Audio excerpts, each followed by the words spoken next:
FBI agent Quentin Williams is back with us. And thank you so much for joining us on such short notice, because I know you've been on here before to break down things like this, but this is a particularly interesting situation. I'd love to get your initial thoughts on this case. Well, number one, thank you very much for having me. Number one, I'm excited that we were able to stop this from happening. We know the results could have been catastrophic for families, for our neighborhoods and our community. And I'm very happy that the police, both at the local and federal levels, were able to bring this person to a place where we could all be safe.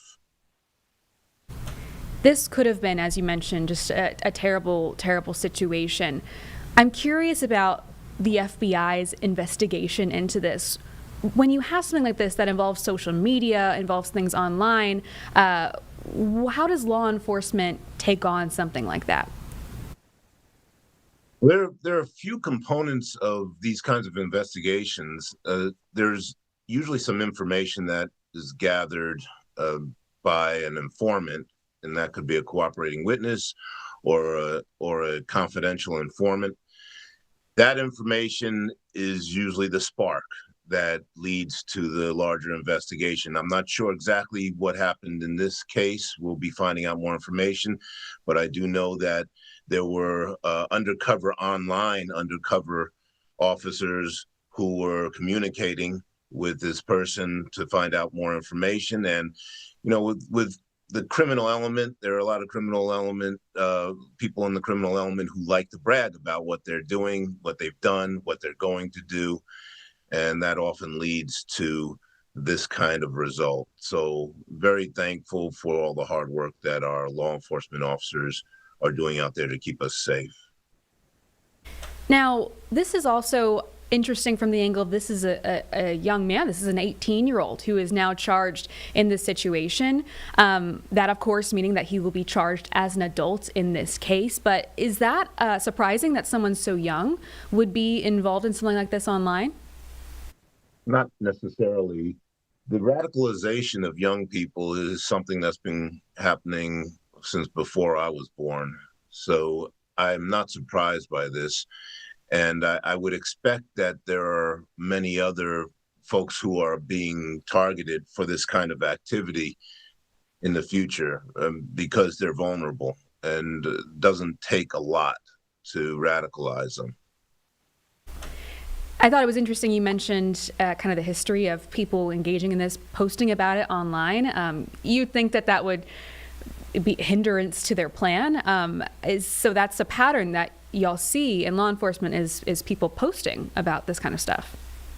Not everybody learns from history, and it's a part of the psychology of it all, that the ego wants folks to give them credit for what they're about to do or what they've done. I know that this is just a preliminary investigation at this point, but is there anything about this particular situation that sticks out to you as unusual or particularly notable? Well, I think it's notable that it's in, yes, Charlotte is a large city, but Mint Hill is a smaller community. This is something that we will see happen in both small communities and large communities. And it won't be the last time. The key is that if anybody out there, if you see something, say something. If you hear something, say something. The law enforcement authorities are counting on those in the community to help with these kinds of investigations. One phone call could save masses of lives. You can just imagine what could have happened in this situation. Even though we're talking about knives and not guns, there's a lot of damage that could have been done by this young person. I'm really glad you brought that up, because we were just listening to that press conference with the FBI, the local FBI here, and they mentioned, that's kind of the famous last words of, oh, this would never happen here. It being a small community, that doesn't stop it from being affected by that online radicalization you mentioned some young people have gotten into. I'm curious, too, just about, next steps in something like this. Right now, there's only one charge, but I imagine that might grow from here.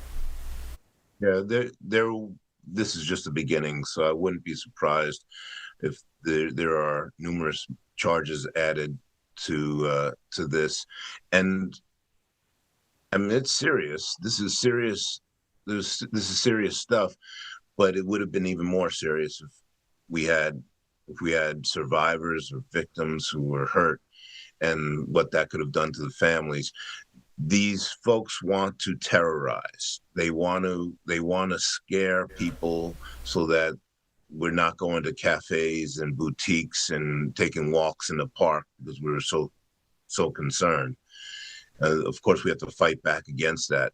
But again, I'll emphasize, number one, see something, say something. Make sure that if there is something that raises the antenna of a person online, or somebody sees a person acting in an untoward way, say something.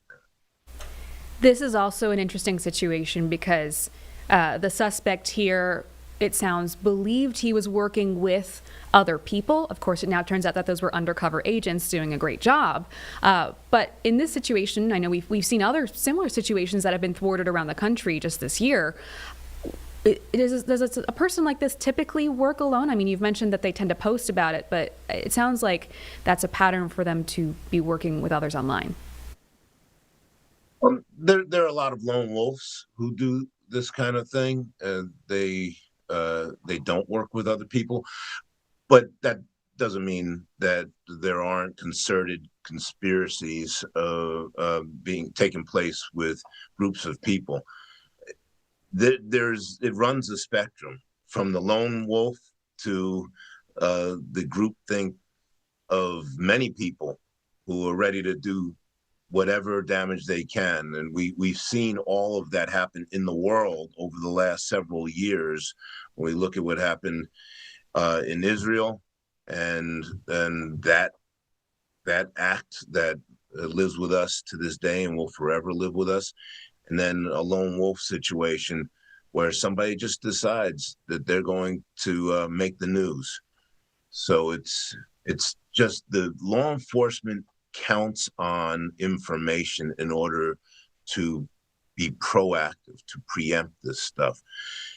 It's about 1,000 times worse when law enforcement has to react, because you're not able to